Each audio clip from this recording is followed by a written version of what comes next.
जय श्री हरि विष्णु। यथा भक्त्या हरिस्तुष्येत तथा नान्येन किंचितः महतः श्रेयसो मूलम प्रसवः पुण्य संततेः जीवितस्य फलम स्वादु नियतम स्मरणम हरे। अर्थात भगवान श्री हरि विष्णु भक्ति से जितना संतुष्ट होते हैं उतना किसी अन्य साधन से नहीं, क्योंकि भगवान हरि का निरंतर स्मरण करना मनुष्यों के लिए महान श्रेय का मूल है। यह पुण्यों की उत्पत्ति का साधन है और जीवन का मधुर फल है। अतः भगवान श्री हरि का नित्य ही ध्यान वंदन करना चाहिए। भगवान श्री वेद व्यास जी द्वारा रचित श्री गरुड़ महापुराण के दिव्य ज्ञान के माध्यम से अपनी पिछली प्रस्तुति में हम बता चुके हैं कि मृत्यु के उपरांत मनुष्य के पाप और पुण्यों का लेखा जोखा कौन रखता है। आज की प्रस्तुति में हम यह जानकारी देने का प्रयास कर रहे हैं कि जब जीवात्मा को धर्मराज यमदेव के दरबार में प्रस्तुत किया जाता है और चित्रगुप्त उसके शुभ अशुभ कर्मों का वर्णन धर्मराज से करते हैं, तो धर्मराज उसके द्वारा किए गए पाप और पुण्यों की तुलना कैसे करते हैं।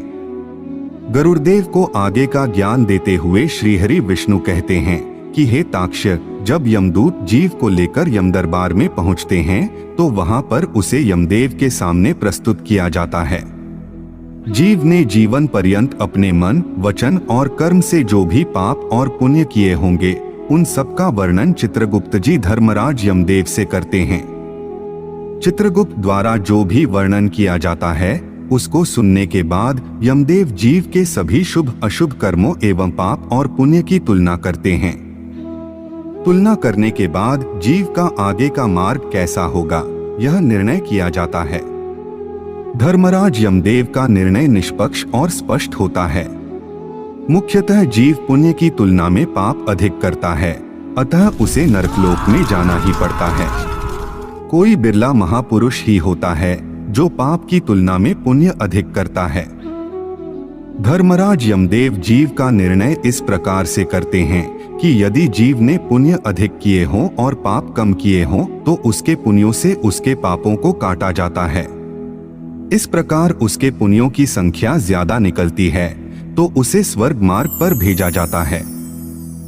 यदि जीव ने पाप अधिक किए हों और पुण्य कम किए हों तो उसके पापों से उसके पुण्यों को काटा जाता है। इस प्रकार उसके पापों की संख्या अधिक निकलती है तो उसे नरकलोक के कष्टप्रद मार्ग में भेजा जाता है। और यदि जीव ने पाप तथा पुण्य समान रूप से किए हों, अर्थात पाप भी उतने ही किए हों जितने की पुण्य, तो उसे पितृलोक के मार्ग पर भेजा जाता है और तब तक वह पितृलोक में रहता है जब तक उसके आगे का मार्ग तय नहीं हो जाता। तो यह थी जीव के पाप और पुण्यों की तुलना और धर्मराज यमदेव के निर्णय के बारे में एक छोटी सी जानकारी। हम आशा करते हैं कि आपको यह जानकारी अच्छी लगी होगी। अगर अच्छी लगी हो तो वीडियो को लाइक करें और हमारे चैनल को सब्सक्राइब करने का कष्ट करें।